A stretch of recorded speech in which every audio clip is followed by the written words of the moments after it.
Hi guys, it's me. It is Monday morning, December the 12th, 2016. Almost got a year ahead of myself. Anyway, uh, it's cold outside. It's about 38 top up degrees. You know, keep your body warm degrees inside. It's probably not much warm. Cut. It's not much warmer than that because I just turned the heat on a little while ago. But it feels good. I got my electric heater on and everything's okay. But again, it's Monday, December the 12th. 7:58 a.m. Central Standard Time. The sun is shining. The sky is clear.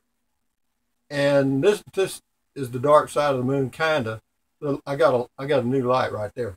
And this is my studio in my 26-foot RV. I full-time RV. Done it for 20 plus years. Also go camping in a car, a Toyota Prius. Done that for 4 plus years. So if you're interested in RVing or camping and traveling in the car, check out my playlist on my homepage because I got a lot of tips that'll help you, I think. Anyway, speaking of tips, I got one. I got a comment today that is a good one, and I thought I'd share it with you guys. I won't mention the individual's name because he probably wouldn't want me to, but I will read you the comment and then expand on it because I think it'll benefit a lot of people. It really is, and it's related to RV. And it says, "Greetings, Rusty. If you manage costs, RV living is much cheaper than sticks and bricks, i.e. a house. I retired last year at the age of 54 years of age. The only way I could swing it was by letting go of my house." And I understand that. I had the same situation. I retired at age about 60, and I let go of everything. Let go of I too was an accountant, and the math was simple. It was costing me $20,000 a year to maintain a 3,000 square foot home. I've been there. I fell into the buy spend trap. Don't we all? Buy spend. You know, just running it. It's like a little mouse running in one of those little wheels, you know what I mean? Been there. I had been considering going mobile, but had a good job and was blinded by acquiring more material things. Been there. I was looking at a Porsche 944 way back when. I didn't buy it, thank God. Anyway, uh, but had a good job and was blinded by acquiring more material things. Then one day I was told my company was relocating my group out of state. I could go and keep my job or stay and be laid off. I chose the layoff. At that point, I put my plan into action, in motion, whatever. I bought a 26-foot travel trailer and paid cash. Genius. I already had the tow vehicle. I put my house on the market and hit the road. I like to travel, but usually stay places for a few months before moving on. It's a good life, and if done properly, can be very inexpensive. I will never own a conventional house again.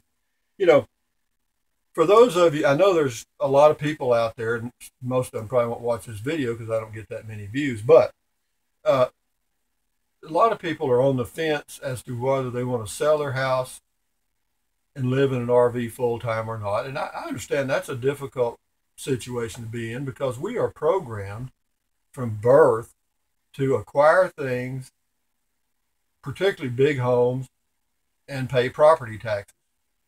And once you get in that trap, and all your neighbors are in that trap, and all your family's in that trap, and all your friends are in that trap, it's a vicious cycle, and it's for a woman it's particularly difficult because of the nesting instinct, and a home is a beautiful nest. I mean, you can nest the crap out of it, whereas in an RV it ain't much of a nest. I mean, you can do a few things, but if you're mobile, you're leaving your flowers outside and stuff. So anyway, but having said all that, he said he was paying about his property taxes were about 8,000 a year, and I believe that. I mean, I live in an area right here in Central Texas, and I live near a lot of lakefront property, and I know people that I've talked to on the lakefront that pay anywhere from 10 to 20,000 or more in property taxes. And that's of course, if that's what you want and you have the wealth or whatever to do it, then go for it. But another thing he mentioned is that he stays at locations for months at a time, and I can relate to that because when I was traveling, pulling my RV years ago, a lot, and traveling around the Western U.S., I did the same thing because once you get your RV set up, you get the jacks down, you get it all hooked up, and you get all your stuff put out. It's kind of a pain to have to take that all down and then relocate. Do that daily. It's if you're just traveling from point A to point B, then you don't ever put everything out. You just stay in that quote mobile mode and go from point A, B, C, D, and et cetera, et cetera, et cetera. But what I have found is, and if I make a change again, I'm age 71, my changing days are probably, I don't know, we'll see. But if I make another change, it's going to be actually to go with less stuff. I mean, I certainly wouldn't pull this RV down the highway anymore after having gone camping in a Toyota Prius several times for weeks at a time and found out that I don't need any of that crap. A van conversion appeals to me. The only downside for me is I don't want to have two vehicles. Okay, in other words, I don't want to have the Prius and a van and a travel trailer. Okay, I just want one thing, and that's being a little selfish, I know, but to be in the position I want to be in, and I think it would be very enjoyable for me. And again, this may other people may agree, is just to have one vehicle and live in it. Okay, I can almost live in the Prius. The longest I've been gone in my Prius is 28 days, and I know there are people that I've seen on Enigmatic Nomadics and Bob Wells' channel that are living in their Toyota Priuses. I can tell you right now, you can force yourself to enjoy a sharp stick in the eye, but that's not. I'm telling you, that's tough because you got to poo, take showers. And the shower part's not too bad, but pooping and peeing, well, peeing's not bad for a guy. For a girl, it's probably a little inconvenient. But and being in that small space for extended periods of time, I did it for 28 days. I could have continued. Once you get in the routine, it's just that same thing over and over and over and over and over and over again. But again, the gentleman makes a very interesting comment. He made the move from a large home to a 26-foot travel trailer, and that's what I live in. And the smallest travel trailer I've had is 19 feet, and actually that was the last one I had. I actually traded it in on this one 3 years ago, and of course it was getting pretty old. I needed to do something, but at the time I made the trade, I had a grandson that was, like 16 years old, living in Round Rock, 60 miles away. Had a son that lived in San Antonio, another son in Arlington, and my oldest boy and my grandson would come by and visit every now and then. And I thought, well, it'd be nice to have a place where they could spend the night. Okay, so I did. That's where I made my mistake right there, because my original plan was to trade the 19-foot RV for a 16-foot RV because I had a tow vehicle at that time, and I didn't. So anyway, you make mistakes and you learn by them. But I've got, I got to pay this thing off pretty much. I mean, I owe about, I don't know, $9,000 on it. It's a 26-foot 2013.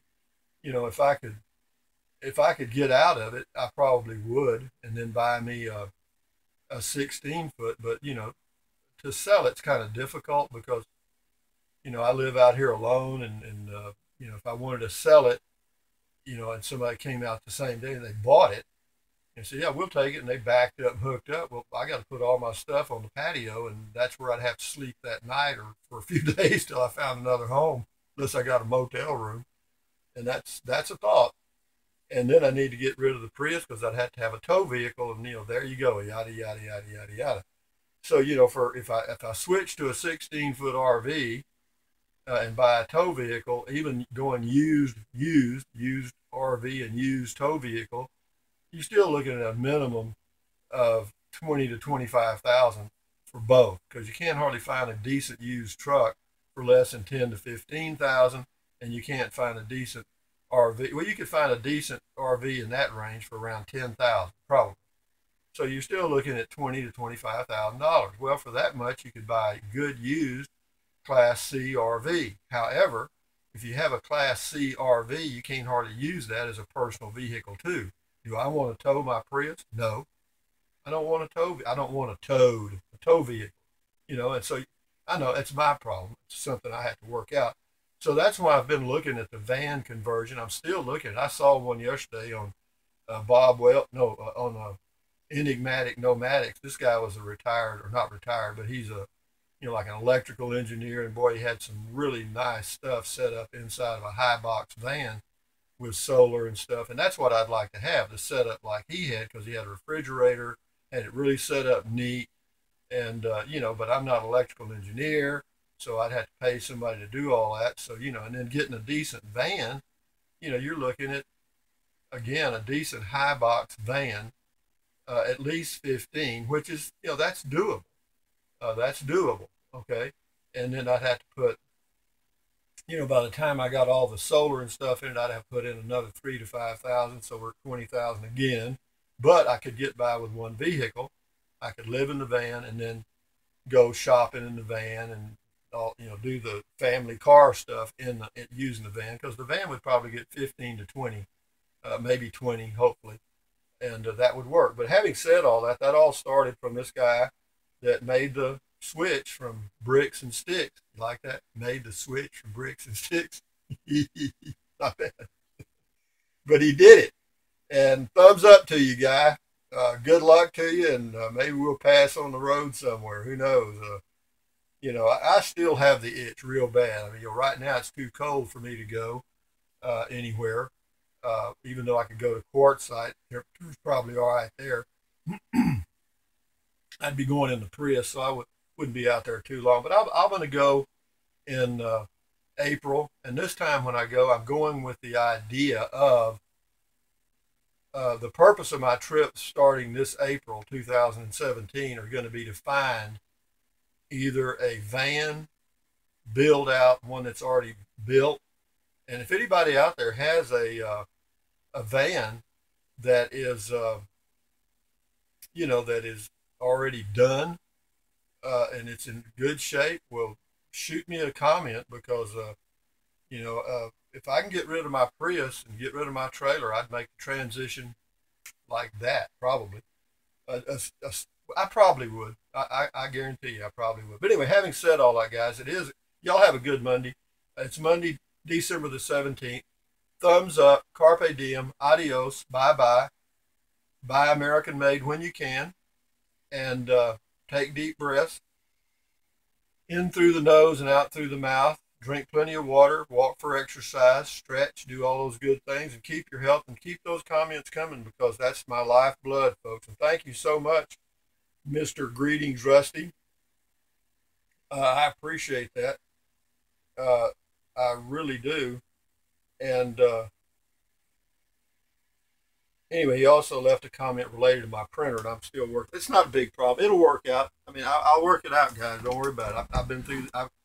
This ain't my first rodeo, so to speak. But anyway, y'all have a great day. I'm working on it now. I'm waiting for it to warm up so I can go walking right here in my own little area. So anyway, enjoy. Adios. Bye-bye.